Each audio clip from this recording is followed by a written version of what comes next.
জয় বাবা ভূতনাথ, পৌঁছে যাব অমরনাথ। জয় বাবা ভূতনাথ, পৌঁছে যাব অমরনাথ। নমস্কার বন্ধুরা, আজকের আমি একটা নতুন হসপিটালের সন্ধান নিয়ে এসেছি। আর এই হসপিটালে আপনারা যদি যান, আপনারা কিন্তু একদিনে হাতে পেয়ে যেতে পারেন কম্পালসারি হেলথ সার্টিফিকেট। আর এই হসপিটালটা রয়েছে পূর্ব বর্ধমানের কালনা শহরের কালনা স্টেশন থেকে মাত্র 1 কিলোমিটার দূরে। আপনারা স্টেশন থেকে টোটো করে অনায়াসে পৌঁছে যেতে পারেন এই হসপিটালে। এই হসপিটালে পৌঁছাতে আপনাদের কোনো অসুবিধা হবে না। তো বন্ধুরা, এই হসপিটালে যাওয়ার আগে কি কি সাথে নিয়ে যেতে হবে সেটা আপনাদেরকে একবার বলছি। এই হসপিটালে যাওয়ার আগে আপনি কিন্তু সাথে নিতে ভুলবেন না আপনার আধার কার্ডের অরিজিনাল কপি প্লাস আধার কার্ডের একটা জেরক্স কপি।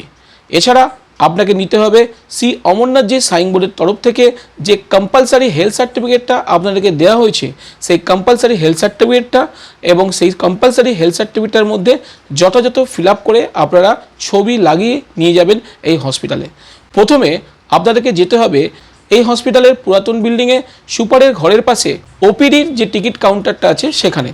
আর সেখানে গিয়ে 2 টাকা দেবেন আর টিকিট কাটবেন। আর টিকিট কাটার সময় অবশ্যই বলবেন সেই অমরনাথ যাত্রা 2024-এর কম্পালসারি হেলথ সার্টিফিকেট করতে এসেছি। বলার পর উনি যে টিকিটটি দেবেন সেই টিকিটটি নিয়ে সোজা চলে যাবেন ওই বিল্ডিংয়ের গ্রাউন্ড ফ্লোরে 3 নম্বর ঘরে। আর 3 নম্বর ঘরে ওখানে এক মেডিসিন ডাক্তার বসে। আর ওই মেডিসিন ডাক্তারের কাছে ওই টিকিটটা দেখাবেন আর বলবেন শ্রী অমরনাথ যাত্রা 2024-এর কম্পালসারি হেলথ সার্টিফিকেটটা করার জন্য এসছি। আর উনি আপনার ওই টিকিটের ওপর কিছু টেস্ট লিখে দেবে। আর এই টেস্টগুলোর মধ্যে অধিকাংশ টেস্ট আপনারা কিন্তু এই হসপিটাল থেকে করতে পারেন সম্পূর্ণ বিনা পয়সায়। আপনারা যদি সকাল 9:30টার আগে খালি পেটে যদি এই হসপিটালে যদি যান, তাহলে কিন্তু টেস্টগুলো সেদিনকেই হয়ে যাবে। এই টেস্টগুলোর মধ্যে প্রথমেই রয়েছে ব্লাড টেস্ট। আর এই ব্লাড টেস্টটি হয় এই হসপিটালের পুরাতন বিল্ডিংয়ে। ব্লাড টেস্ট হয়ে যাওয়ার পর আপনারা চলে যাবেন সোজা ইসিজির ঘরে, সেটাও পুরাতন বিল্ডিংয়ে হয়। ব্লাড টেস্ট ও ইসিজি হয়ে যাওয়ার পর আপনারা ওই প্রেসক্রিপশানটা নিয়ে সোজা চলে যাবেন নতুন বিল্ডিংয়ে, যেখানে এক্স রে করা হয়। ব্যাস, এই 3টে ঘরে গিয়ে আপনারা কিন্তু আপনাদের টেস্টগুলো করে নেবেন। আর এই টেস্টগুলো বাইরে থেকে করার দরকার নেই, তার কারণ আপনারা এখানে সকাল 9:30টায় আসলে এই টেস্টগুলো সম্পূর্ণ হয়ে যাবে এবং সেই দিনকেই এই টেস্টের রিপোর্টগুলোও পেয়ে যাবেন। এবার আপনারা চলে যাবেন সোজা পুরাতন বিল্ডিংয়ের ফার্স্ট ফ্লোরে, যেখানে মেডিসিন ডাক্তারের হেড অফ দ্য ডিপার্টমেন্ট বসেন। ওনার কাছে যাবেন, ওনার কাছে গিয়ে ওই টিকিটটা দেখাবেন। ওই টিকিটটা উনি একবার পর্যবেক্ষণ করবে যে সকল টেস্টগুলো আপনাকে দিয়েছে মেডিসিন ডাক্তার সেগুলো ঠিক আছে কি না। যদি ঠিক থাকে তাহলে উনি রেফার করে দেবে ওখানকার যে সকল ওপিডি ডাক্তারের সঙ্গে আপনাকে পরামর্শ নিতে হবে তার কাছে। ওপিডি যে সকল ডাক্তারের কাছে আপনাকে রেফার করে দেবে তার মধ্যে প্রথমেই আপনাকে যেতে হবে ইএনটি ডাক্তারের কাছে। আর এই ইএনটি ডিপার্টমেন্ট নতুন বিল্ডিংয়ের ফার্স্ট ফ্লোরে বসে। ইএনটি ডাক্তার আপনাকে পর্যবেক্ষণ করবে। পর্যবেক্ষণ করার পর উনি রেফার করে দেবেন সাউন্ড ভেরিফিকেশনের ঘরে। আর আপনি ওখানে যাবেন।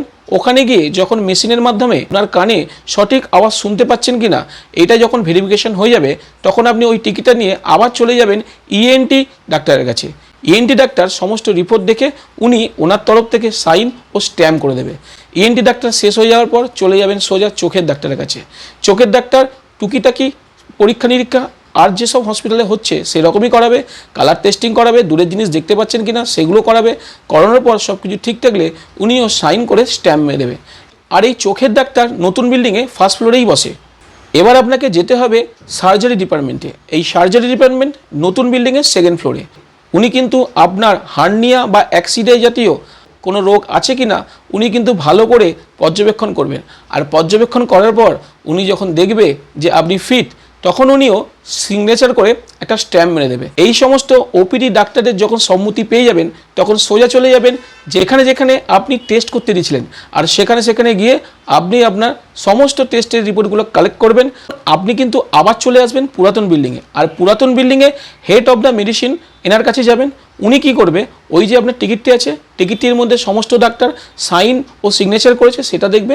প্লাস হচ্ছে আপনি যে সকল টেস্টগুলো করেছেন সেই টেস্টগুলোর রিপোর্টগুলোও উনি ভালো করে পর্যবেক্ষণ করবেন। যদি ওনার মনে হয় আপনি ফিট, তবে উনি ওই টিকিটটির ওপর ফিট লিখে দেবেন।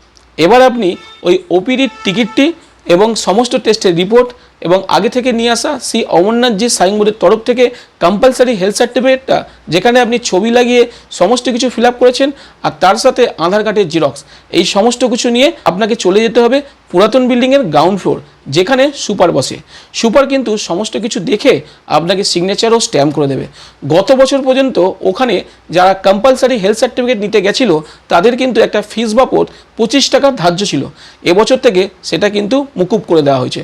তো বন্ধুরা, আপনারা যদি কালনা শহরের আশেপাশে থাকেন কিংবা পূর্ব বর্ধমানের ওই সকল অঞ্চলের মধ্যে থেকে থাকেন, তাহলে কিন্তু আপনারা এখান থেকে সহজে একদিনে বিনামূল্যে আপনারা কিন্তু এখান থেকে পেয়ে যাবেন শ্রী অমরনাথ যাত্রা 2024-এর জন্য কম্পালসারি হেলথ সার্টিফিকেট। এই কালনার সুপার স্পেশালিটি হসপিটালের সম্বন্ধে সমস্ত তথ্য আমাকে দিয়েছে আমার দাদা। 2022-এ আমার সঙ্গেই অমরনাথ যাওয়ার সহযাত্রী ছিলেন আমাদের প্রিয় প্রাণকৃষ্ণ মহাশয়। আর প্রাণকৃষ্ণ মহাশয় ওই অঞ্চলের কিন্তু একটা গণ্যমান্য ব্যক্তি। ওনার লেখা অনেক বই আছে, আমরাও পড়েছি। আমাদের গ্রুপেও উনি কিন্তু আমাদের সঙ্গে রয়েছে। ওনার আশীর্বাদ সবসময় আমাদের মাথার ওপর আছে। তো প্রাণকৃষ্ণ মহাশয়কে আমার তরফ থেকে আমি ধন্যবাদ জ্ঞাপন করি। প্রাণকৃষ্ণটা এরকম তথ্য যদি আরও আমাদেরকে দেয়, তাহলে কালনা শহরবাসীর সাথে সাথে পূর্ব বর্ধমানের যে সকল মানুষরা আছে যারা এখনও পর্যন্ত সেই অমরনাথ যাত্রা 2024-এর জন্য কম্পালসারি হেলথ সার্টিফিকেটটা কোথা থেকে করবে, কিভাবে করবে জানে না, তাদের কিন্তু খুব উপকৃত হবে।